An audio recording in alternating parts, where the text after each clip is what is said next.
consejos. A ver, por un lado, un tema sobre el que venimos informando que era bastante inesperado, por lo menos en la magnitud en la que se dio y que va a tener un impacto sobre los bolsillos de los bonaerenses, tiene que ver con el aumento del transporte de los colectivos, digamos, del número 200 para arriba, de los que circulan provinciales y municipales, que finalmente fue del 11%. En esto Kicillof toma una decisión de prácticamente duplicar el aumento de la tarifa que ya estaba preestablecido porque venía un ritmo de 2% más inflación pasada, ¿no? Entonces inflación pasada era 3,4%. 5,4 era lo previsible que se diera de aumento tanto en la ciudad como en la provincia, que vienen en un esquema de ir quitando progresivamente o por lo menos reduciendo progresivamente el componente de subsidio del transporte público, de lo que ponen la ciudad de Buenos Aires o la provincia de Buenos Aires para compensar lo que no cubre lo que es el boleto que paga el pasajero, los pasajeros. Lo que pasa es que en ese recorte progresivo, para tratar de ir bajando ese peso, dado que el Estado Nacional se retiró de eso también y además las provincias, y en este caso la provincia de Buenos Aires, está apretada su recaudación, como viene ocurriendo también con la recaudación a nivel nacional, baja, esto hace que bajen también los recursos que se coparticipan. Hoy dice en la portada del diario La Nación que los municipios están sufriendo caída de los impuestos que recaudan los municipios, como por ejemplo las tasas, de hasta el 30%. Entonces están todos en un ajuste que en el caso de la provincia de Buenos Aires lo que llevó es a una suba del 11% para este mes en el transporte público. Son 4,5 millones de viajes diarios que se hacen. En una situación bastante de emergencia, porque es un sistema que lleva muchos años, en realidad, de depender mucho más del subsidio que del boleto. Lo que pasa que en el contexto de recorte de subsidios, esa ecuación va cambiando, no cambia a la velocidad que quisieran los dueños de las empresas de colectivos, entonces finalmente lo termina pagando el pasajero. ¿Por qué? Porque el pasaje sube igual, pero no sube lo suficiente, y además todo esto se agravó con la suba del precio del combustible, con lo cual el pasajero paga cada vez más caro y viaja cada vez más peor. ¿Por qué? Porque los transportistas bajan la frecuencia, incluso los dueños de las cámaras de transporte, el presidente de la Cámara de Transportes dijo que debería duplicarse el valor del bondi hoy para que ellos tengan el valor realmente de la tarifa que calculan de costos que tienen en el día de hoy. Pero bueno, en base a esto, el nuevo boleto más barato, que es el más cortito de la provincia de Buenos Aires, a partir de mañana se va a 968 pesos y el que le sigue, que es el más utilizado, cerca de los 1.100 pesos. Sube también, pero 5,4% subió también el boleto en la ciudad de colectivo, de los bondis que circulan en la ciudad, y lo que tiene que ver con el subte, que se va a unos 1.500 pesos. Todo esto, digamos, poniendo presión sobre el ingreso disponible, que tiene que ver con aquello que quedan los hogares después de los gastos de pagar los servicios, los gastos corrientes, deudas que han asumido las familias. Y esto, bueno, mete nueva presión sobre el problema que más golpea al consumo. El canciller Pablo Quirno, durante el fin de semana, de alguna manera se burlaba, como señalando que era contradictorio, algo que habla mucho de lo que está pasando también en la Argentina, que es una situación muy heterogénea donde, y lo hablamos todo el tiempo, la economía en promedio crece, pero crece empujada por sectores que generan muy poca actividad actividad no económica, pero de empleo. Son los sectores de exportación, ¿no?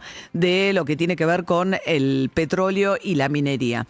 Dice Quirno, a partir de un título de una nota que publica el diario La Nación, que decía: el desembarco de marcas internacionales se acelera pese a la caída del consumo interno. Es decir, entran más marcas internacionales en un contexto de caída del consumo interno. Y dice Quirno, a ver quién pone el título más contradictorio y se burla de este título, que es un título que es bastante preciso, sin embargo, respecto a lo que está pasando. Viene la apertura económica, un montón de marcas que antes no estaban, empiezan a aparecer en la Argentina. Hemos hablado de Decathlon, por ejemplo, entre otras tantas. Se supone que va a venir H&M, muchas de las marcas que no han estado nunca en la Argentina, dada la protección de algunos sectores y las trabas a las importaciones, con una economía que era mucho más protegida.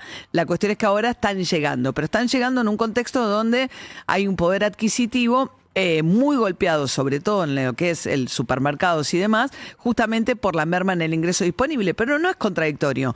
Como no es contradictorio pensar que la economía crecen las exportaciones argentinas. Hay un tuit también de Sturzenegger hablando de que la Argentina por fin va a terminar con un problema histórico que ha tenido, que es lo que llaman la restricción interna. La restricción interna, que es la falta de dólares, con la que se encuentra Argentina, que lo generaba ¿quién? Solamente el sector agroexportador. Y que ahora aparece un nuevo generador de divisas, de ingresos, que es la minería, que empieza a pegar unos saltos muy importantes, de una magnitud más chica y tarda más en madurar, pero por ejemplo crecieron mucho las exportaciones de litio, por ejemplo. Y lo que está ocurriendo es que además el sector petrolero, que crece mucho, el sector energético, porque maduró Vaca Muerta, lo hace en un contexto de suba extraordinaria los precios. Entonces eso... Y empiezan a hablar los economistas de algo que para la Argentina suena extrañísimo, que es de la enfermedad holandesa. La enfermedad holandesa refiere a lo que pasó con la economía de Holanda en la década del 70, cuando los precios por la crisis del petróleo subieron enormemente. Holanda tenía ingresos provenientes de una explotación petrolera, Shell es una compañía holandesa, y eso hizo que tuvieran un país que tenía tantos dólares que se había vuelto muy cara en dólares. ¿Y qué hace eso? Que incentiva, digamos, exportaciones basadas en recursos naturales. Y si vos tenés las importaciones baratas, todo lo que tiene mano de obra o mayor valor agregado, lo importás. Entonces es una economía, son economías muy primarizadas. Esas economías muy primarizadas tienen poco desarrollo de su industria. Entonces el modelo hacia el cual, en el contexto, ya Milei venía empujando la economía o la economía argentina en esa dirección.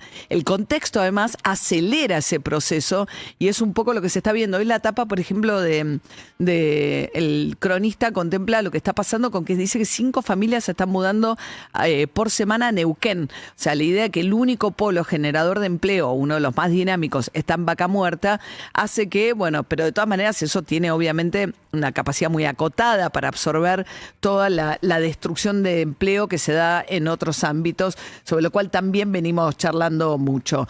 Y en ese contexto de ajustes, Kicillof quedó también en medio de varias discusiones con respecto de, por un lado, Kicillof toma la decisión de subir el transporte público, había hecho un recorte de lo que tiene que ver con un plan que reparte comida en las escuelas de la provincia de Buenos Aires.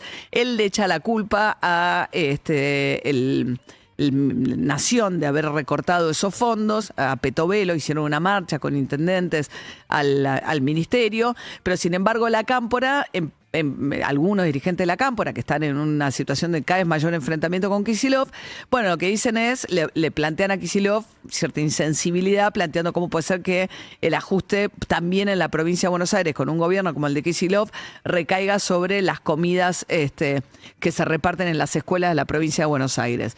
Y además hay toda una discusión también con el plan Remediar. Venía planteando Kicillof que le están haciendo quitas de entregas de medicamentos. Y en ese contexto lo que pasó durante el fin de semana también en las redes sociales tuvo que ver con que Marcos Galperín, el hombre más rico del mundo, se metió en la discusión cuando había se popularizó un recorte de una cronista de TN que le pregunta, está entrevistando a una mujer jubilada, le pregunta cómo está y le dice... Galperín más rico de la Argentina, no del mundo, tiene razón, más rico de la Argentina, sí. No, hay hombres más ricos en el mundo que Marcos Galperín. Pero bueno, cuando una jubilada le dice, la verdad es que a mí no me alcanza para pagar los medicamentos porque sacaron algunos de la cobertura que tenía Remediar y la estoy pasando mal por eso. Y la cronista le pregunta, ¿tenés ese audio? Le pregunta, ¿de qué? Ahí va, dale.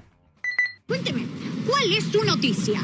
Mi noticia, sí, que como jubilado no puedo vivir. Bah, sí, claro, me Es la imagino. noticia de todos. La noticia de todos de la mayoría de los jubilados. Los remedios que nos sacaron, Sí. que tendrían que haberlos dejado, porque Sí. no era tanto el remedio que se... Sí. Yo tengo que pagar los remedios, tengo que pagar todo. Sí, y no te alcanza. ¿De qué trabajó? No me gusta pedirle a mis hijos. Claro. ¿De qué trabajaste? No trabajé. Ah, no trabajaste. Bueno, a partir de no trabajaste, Galperín dice, todo esto también porque ahí el gobierno viene hablando mucho del ingreso de muchas personas al sistema jubilatorio, sobre todo mujeres, vía la moratoria que se inició con el gobierno de Cristina Fernández de Kirchner y también se mantuvo durante el gobierno de Alberto Fernández. A partir de esto, la idea de que entran por la ventana gente que nunca hizo nada y que no merecería percibir una jubilación, es que se sube Galperín y dice que todo esto tiene que ver con los cuca, ¿no? Dice, el cuquismo en estado puro, comenta Marcos Galperín a partir del testimonio de esta jubilada. Después varios economistas, sobre todo economistas mujeres con perspectiva de género, le contestan que, bueno, mayoritariamente esas mujeres que entraron al sistema jubilatorio en la época de Cristina Kirchner son mujeres que se dedicaban a amas de casa, ¿no? Se las llamó la jubilación de las amas de casa, que eran mujeres dedicadas al cuidado de la familia, a la limpieza, a los cuidados también de los adultos mayores y demás, que no quiere decir que no trabajaste, sino que no trabajaste en una actividad remunerada fuera de tu casa, que es trabajo que no se reconoce, pero que es trabajo al fin y un trabajo además bastante importante, sobre todo para estos sectores que viven hablando de la caída de la tasa de la natalidad. Bueno, lo que sostiene a las familias muchas veces es el cuidado de esas mujeres. En su momento se discutió algo que a mí me parecía lógico, que era si tenían que entrar todas en las mismas condiciones o si debería, y cosa que después recién se hizo en una segunda etapa de la moratoria, que era aquellas personas hacer una especie de filtro respecto de propiedades o niveles de ingresos y demás, que no todas las mujeres pudieran ingresar de esa manera al sistema jubilatorio, sino establecer algún filtro por ingresos. Pero bueno, en esa situación se metió Marcos Galperín y después le contestó Coscu, que es un streamer que normalmente no se mete en estas cosas, muy popular entre los jóvenes, planteando su sorpresa que una persona de tanto poder adquisitivo, tan rica, mostrara tamaña insensibilidad. Y eso es un poco por ahí pensar qué está pasando también con los jóvenes y con esta cosa más cruel del ajuste y de este momento económico para los que están sufriendo en esta transformación tan acelerada de la economía argentina, que deja tanta gente afuera, o que tanta gente, según las encuestas, hablábamos hace un ratito con la consultora Atlas, Intel, que nos decía, cayó mucho la imagen de Milei, cae mucho el descontento, y algo que suele ocurrir, son fotos del momento, ¿no? Pero ¿quién sube? Bueno, sube en contraposición a alguien que es como la persona que es exactamente lo opuesto. Y ahí apareció la sorpresa en las encuestas, que la única dirigente que tiene imagen de resultado positivo en el saldo entre la imagen positiva y la negativa es la diputada de la izquierda Miriam Bregman. Justamente y que esto es en parte, más allá de si tiene o no el potencial para desarrollar una candidatura competitiva. Ella ha sido muchas veces candidata a la presidencia, pero la izquierda nunca ha sido votada muy masivamente en la Argentina, sino que más allá de eso, justamente, ¿no? La idea de que aparece el contrapunto o la cara contraria a lo que es este momento de Milei, bueno, eso le da potencial a una figura como la de Miriam Bregman en un momento así, que fue como la gran sorpresa de esta encuestadora.